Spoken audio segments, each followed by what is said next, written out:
우리는 살아가면서 늘 선택과 결정을 하면서 살아가죠. 어떤 선택을 해야 하는가 하는 것은 참 우리 삶에 중요합니다.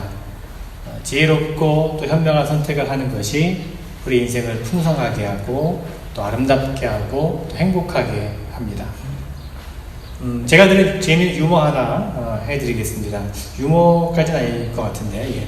어떤 회사가 직원을 고용하고 있었습니다. 입사 시험을 치르는데 필기시험 가운데 다음과 같은 질문이 있었습니다. 질문 내용이 뭐냐면, 당신은 지금 거센 폭풍우가 몰아치는 밤길에 운전을 하고 있습니다. 마침 버스 정류장을 지나치는데 그 정류장에는 세 사람이 버스를 기다리고 있었습니다.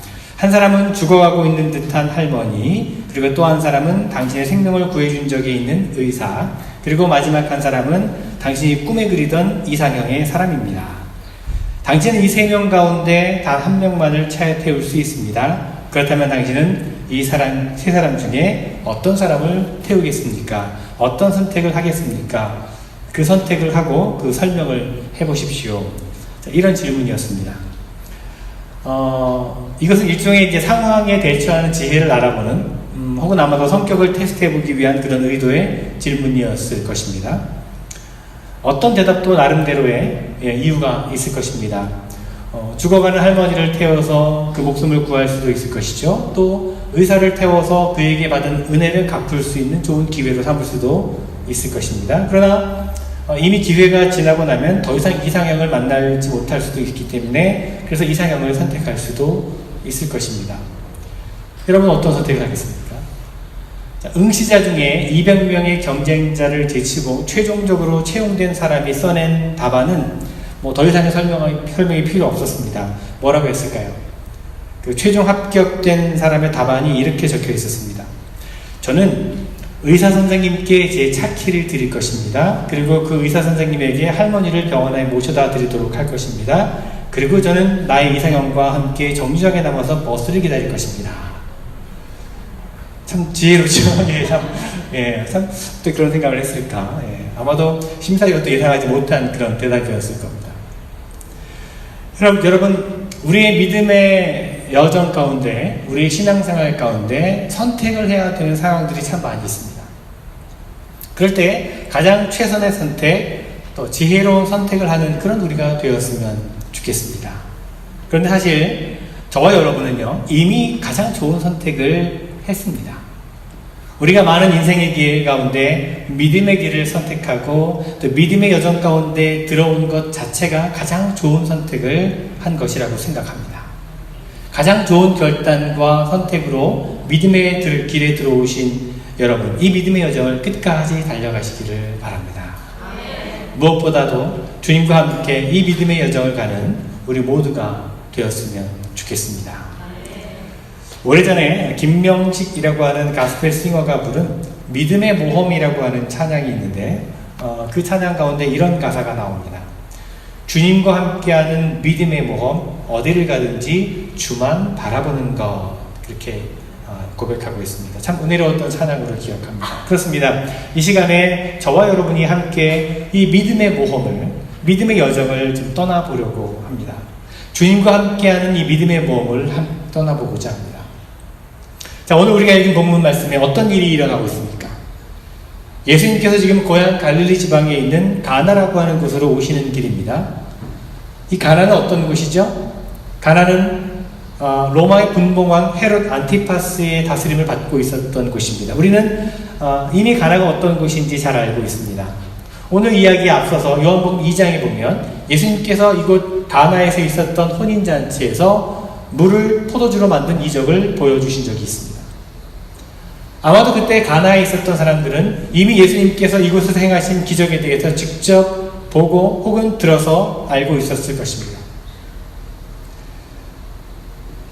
한편 갈릴리에서 20마일 정도 떨어진 곳에 가버나움이라고 하는 도시가 있었는데요. 이 가버나움에는 헤롯 왕의 신하가 한 명 살고 있었습니다. 그런데 그 신하의 아들이 죽을 병에 걸려서 죽게 되었습니다. 이 왕의 신하는 그때 소문으로 예수님에 대해서 들었습니다. 아픈 사람을 고쳐주시고 또 죽은 사람도 살리신다고 하는 예수님에 대해서 알고 있었던 것 같습니다. 그리고 기적을 행하신다고 하는 그 예수님이 가나에 오신다고 하는 말도 들었습니다. 그는 즉시 가나로 달려가서 예수님을 만나서 자기 집에 와달라고 아들을 고쳐달라고 간청했습니다. 그러나 그는 이내 실망할 수밖에 없었습니다. 예수님께서 지금 당장 고쳐주시겠다라고 말씀하시는 것이 아니라 엉뚱한 말씀을 하시는 겁니다. 예수님은 너희가 표적과 기사를 보지 않으면 도무지 믿지 아니하리라, 그런 말씀을 하십니다. 여기서 예수님은 너라고 하지 않고 너희라고 말씀하십니다. 그것은 예수님께서 갈릴리 지방, 특히 가나 사람들이 어떤 사람들인지 이미 경험해 보셨기 때문에 이렇게 지금 말씀하시는 겁니다. 그들은 표적과 기사만을 구하는 사람들인 것을 알고 계셨습니다. 많은 사람들이 예수님이 정말 하나님의 아들 메시아임을 증명해 줄 만한 표적과 기사를 요구합니다. 그리고 그것이 증명이 안 된다고 판단되면 메시아로 받아들이지를 않습니다. 하지만 오늘 이 왕의 신하에게는 그것이 전혀 중요하지 않습니다. 메시아이든지 아니든지 아들만 구해주면 되는 것입니다. 그래서 그는 예수님께 같이 가주실 것을 다시 한번 간청합니다. 그러나 예수님은 같이 가지 않으셨습니다. 그 대신 뭐라고 말씀하십니까? 가라, 내 아들이 살았다 하십니다. 여러분, 만약에 여러분이 누군가에게 무엇을 간절히 부탁을 했는데 실제로는 해주지 않으면서 말로만 됐어, 알았으니까 가봐, 잘 될 거야, 돌아가봐, 자, 이런 말을 들으면 어떻겠습니까? 많이 실망할 것입니다. 아니, 실망하는 것을 넘어서 막 화가 나고 배신감도 들 수 있겠죠. 그러나 이 왕의 신하는 예수님의 말씀을 믿었고 집으로 돌아가서 아들이 실제로 건강하게 된 것을 보았습니다. 그리고 그와 그의 가족들은 모두 믿음을 가지게 되었습니다. 여러분, 만약 오늘 본문의 말씀에 제목을 붙인다면 예수님께서 갈릴리 가나에서 행하신 두 번째 표적, 또는 갈릴리에서 일어난 기적적인 치유 사건, 이렇게 제목을 붙일 수 있을 것입니다. 우리가 성경에서 이런 기적 이야기들을 접하게 되면 우리들 가운데는 그건 아주 옛날 예수님 때나 일어나는 일이지 요즘은 그런 일이 일어나지 않아, 그렇게 생각하는 분도 있을 것입니다. 아니면 왜 요즘엔 이런 기적들이 일어나지 않는 것이지, 그런 기적의 역사들이 지금 이 시대 가운데 일어난다면 더 많은 사람들이 믿음을 가지게 될 텐데, 내 아이가, 내 부모가, 내 형제가 병에서 치유받고 건강해지고 더 잘 될 수 있다면 좀 더 쉽게 믿음을 가질 수 있을 텐데 라고 말씀하신 분도 있을지 모르겠습니다. 사도 바울은 데살로니가후서 3장 2절 말씀에서 믿음은 모든 사람의 것이 아님이라, 그렇게 말합니다. 바울은 어떻게 이렇게 단정지어서 말할 수 있었을까요? 바울은 어떤 사람들을 염두에 두고 이런 말씀을 하고 있는 것일까요? 제가 두 가지 예를 들어보겠습니다. 여러분, 사막이 어떤 곳인지 다 아시죠? 사막. 혹시 여기 사막에 가보신 적이 있나요? 아마 군인분들은 가신 적이 있을지도 모르겠습니다. 최근에 어느 방송에서 사막 여행에 대한 프로그램을 봤는데 사막에도 굉장히 나름대로 아름다움이 있고 낭만이 있더라고요. 그래도 우리가 사막 하면 떠오르는 이미지는 아주 메마르고 황량한 곳입니다. 자, 어떤 사람이 사막 한가운데에 서 있습니다. 그 모습을 여러분 한번 머리에 생각을 그려보십시오. 사막 한가운데에 서 있는 그 사람은 몇 분 동안 꼼짝하지 않고 저 멀리 있는 무엇인가를 바라보고 있습니다. 그는 몹시 지쳐 있었고 물도 먹지 못한 지 오래된 터라 그의 혀는 바짝 말라서 입천장에 탁 달라붙어 있었습니다. 그런데 지금 저 멀리 무엇인가가 보입니다. 가물가물거리는 무엇인가가 보입니다. 그는 생각합니다. 저 멀리 지평선 위에 있는 것, 저것이 무엇일까? 혹시 물이 아닐까? 혹시 오아시스가 아닐까? 그의 마음은 그곳을 향해서 달려가기 시작합니다. 그런데 무엇인가가 그를 가로막습니다. 바로 그의 이성입니다. 이성. 그의 이성은 계속해서 그에게 말합니다. 저기 저 은빛 나는 가물거리는 저거는 물이 아니라 신기루일 뿐이야. 그러니까 괜히 바보짓 같은 거 하지 마. 헛수고야. 가봤자 힘들어. 너만 더 힘들어. 그리고는 그의 이성의 판단에 따라서 반대 방향으로 몸을 돌리고 맙니다. 자, 믿음이 없는 사람들은 바로 사막 가운데 서 있는 이 사람과 같다는 것입니다. 그들은 예수님도 없고 하나님도 없고 믿음은 그저 환상에 불과하다고 생각합니다. 그래서 그들은 방향을 돌리고 맙니다. 그러나 어떻습니까, 여러분? 방향을 돌려도 계속해서 사막뿐입니다. 여러분이라면 어떻게 하시겠습니까? 또 다른 예를 하나 들어보겠습니다. 여러분 가운데도 이제 등산 좋아하시는 분들 많이 계신데, 높은 산이 있습니다.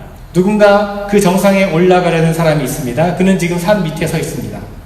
산 입구에 세워져 있는 표시판을 보니까 산 위로 올라가는 여러 길들을 안내해 주고 있습니다. 각각의 길이 다른 방향으로 올라가게 됨을 안내해 주고 있습니다.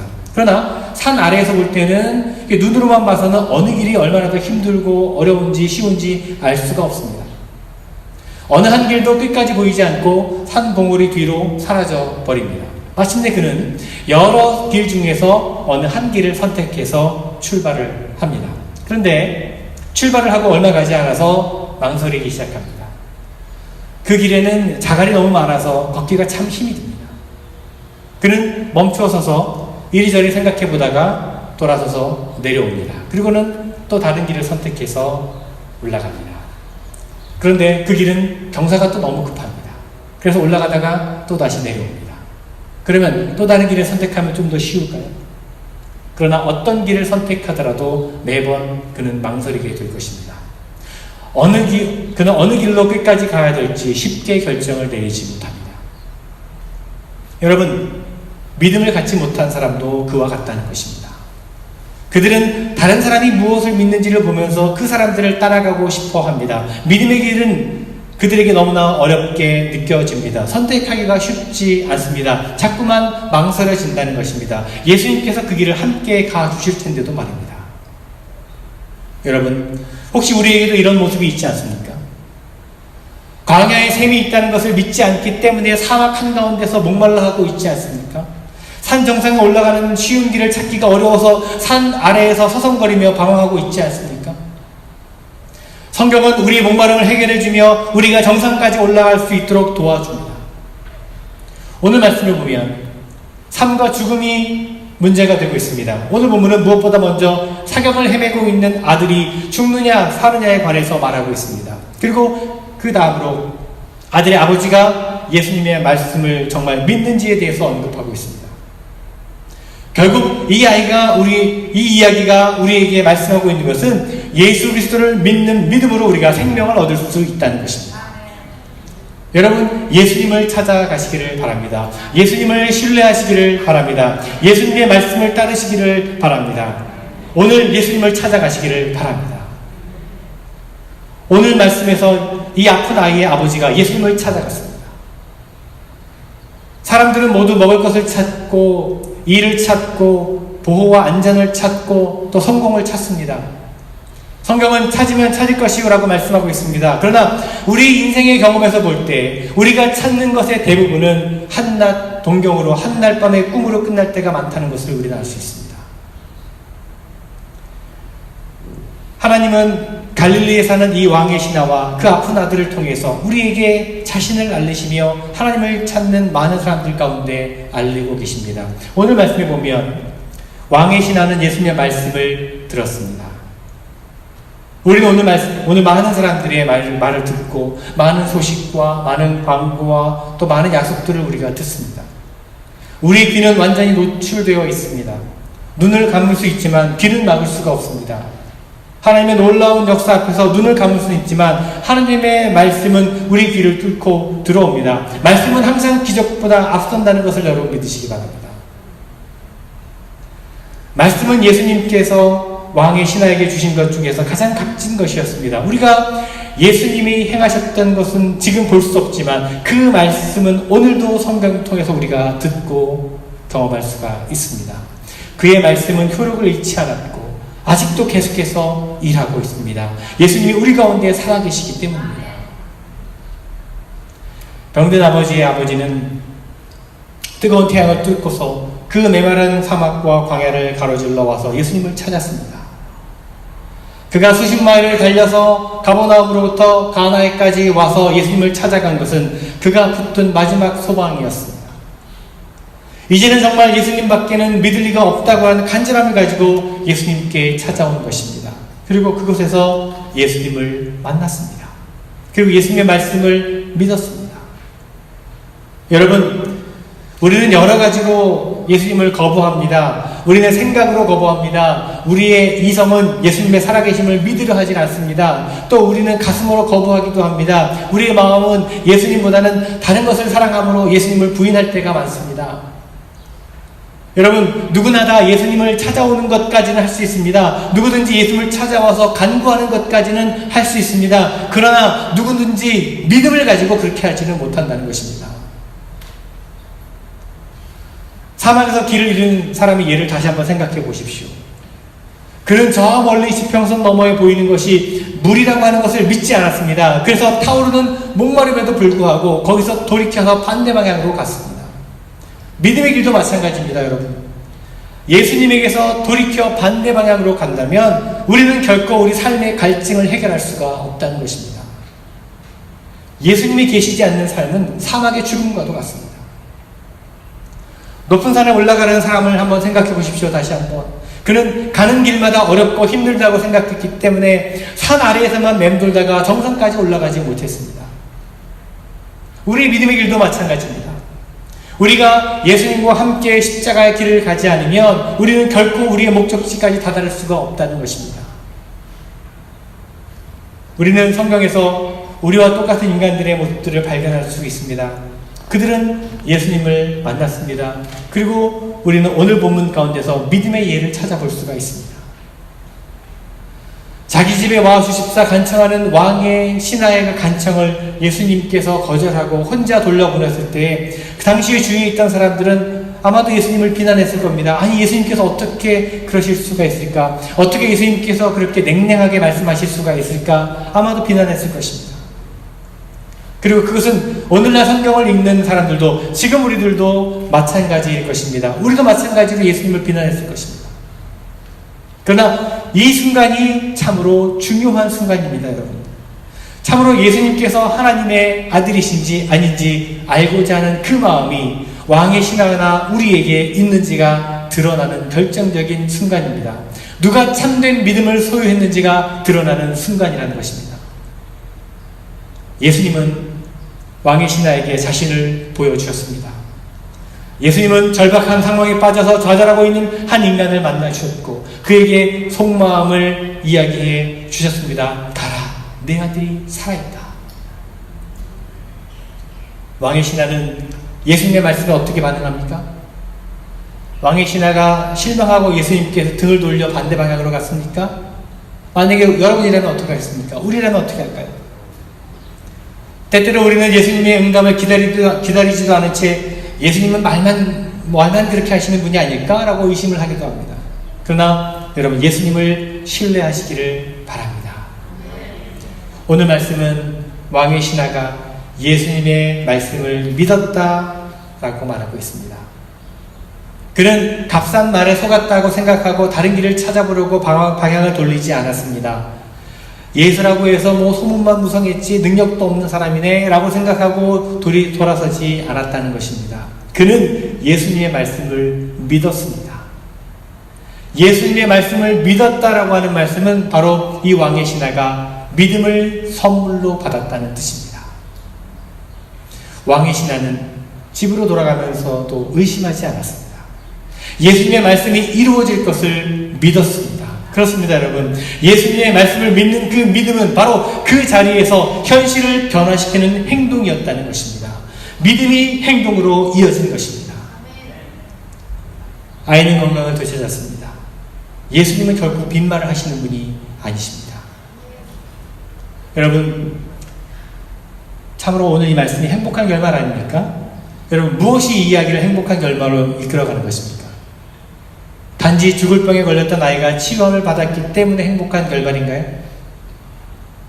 오늘 본문의 이야기에 제목을 붙인다면 여기에는 기적의 치유자가 사경을 헤매던 아이를 살리다 라고 하는 식의 제목을 붙이면 안 될 것입니다. 이런 식으로 유발된 호기심은 너무나 쉽게 사라져 버리기 때문입니다. 우리는 주변에서 이렇게 식어버리는 믿음, 쉽게 사라져버리는 믿음의 모습을 참 많이 보았습니다. 우리 주변에는 많은 사람들이 이런 호기심 때문에 교회를 찾는 모습을 볼 수 있습니다. 자신의 눈앞에서 보여지는 신비로운 기적적인 행위들을 보아야만 믿을 수 있겠다는 사람들입니다. 하지만 이런 믿음은 금방 뜨거워졌다가 또 금방 식어져 버립니다. 이런 믿음은 쉽게 사라져 버립니다. 오늘 본문의 핵심은 그것이 아닙니다. 아이를 살린 기적의 사건이 이 본문의 제목이 되어서는 안 될 것입니다. 여기에는 예수께서 한 아버지와 그의 가족 모두에게 믿음을 주셨다라고 하는 제목을 붙여야 될 것입니다. 그렇습니다. 이것이야말로 정말 기적이라는 것입니다. 죽어가는 아이의 병을 고치는 것은 일시적인 구원에 불과합니다. 그러나 아이와 아버지 그리고 그의 모든 가족은 영원한 생명의 길, 그 믿음이라는 선물을 얻게 되었습니다. 이것이 진정한 기적이라는 것입니다. 이러한 믿음의 기적은 예수님 당시뿐만 아니라 지금도 일어나야 합니다. 그러나 오늘날 많은 사람들은, 우리 신앙인들도 예수님의 말씀보다는 눈앞에 보이는 현실을 더 중요하게 여기는 경향이 있습니다. 내 자신의 경험과 이성을 더 우선시합니다. 그래서 하나님을 보지도 못했는데 내가 왜 그 말을 믿어야 되는가? 내 눈앞에서 그런 기적이 일어나지 않았는데 내가 어떻게 믿을 수 있는가? 라고 계속 묻습니다. 그리고 스스로 고민에 빠져서 헤어나오지 못하고 계속해서 실패하고 실패를 반복하게 됩니다. 사막 한가운데 서 있는 사람처럼, 산 아래에서 서성거리는 사람처럼 포기하고 발길을 돌려버리는 사람들이 많습니다. 오늘 본문에서 왕의 신하는 예수님의 말씀을 믿었습니다. 그리고 예수님의 말씀대로 따랐습니다. 오늘 본문이 우리에게 전하는 메시지는 바로 이것입니다. 여러분, 예수님을 신뢰하시고 예수님을 바라보시기를 바랍니다. 그리고 주님의 말씀을 믿고 순종하시기를 바랍니다. 그러면 믿음을 선물로 받게 될 것입니다. 믿음의 기적을 체험하게 될 것입니다. 믿음은 우리의 삶을, 우리의 현실을 변화시킬 것입니다. 처음에 말씀드렸던 믿음의 모험이라고 하는 복음성가 가사에 주님과 함께하는 믿음의 모험이라는 구절이 있습니다. 여러분, 우리의 믿음의 여정이 주님과 함께라면 두려울 것이 없습니다. 주님과 함께라면 사막에서 목말라 하지 않아도 되고 어느 길로 산에 올라가야 될지 방황하지 않아도 될 것입니다. 주님과 함께하는 믿음의 삶을 살아가시는 여러분 모두가 되시기를 바랍니다. 비록 우리의 삶이, 우리 현실이 힘들고 암담하고 불확실하고 외롭다 할지라도 여러분 돌아서지 마시고 포기하지 마시고 어느 길로 갈까 서성거리지 마시고 주님과 함께 주님이 주시는 믿음을 가지고 주님의 말씀에 순종하여 나아가는, 그래서 믿음의 기적을 경험하시는 여러분 모두가 되시기를 간절히 주님의 이름으로 축원을 드립니다.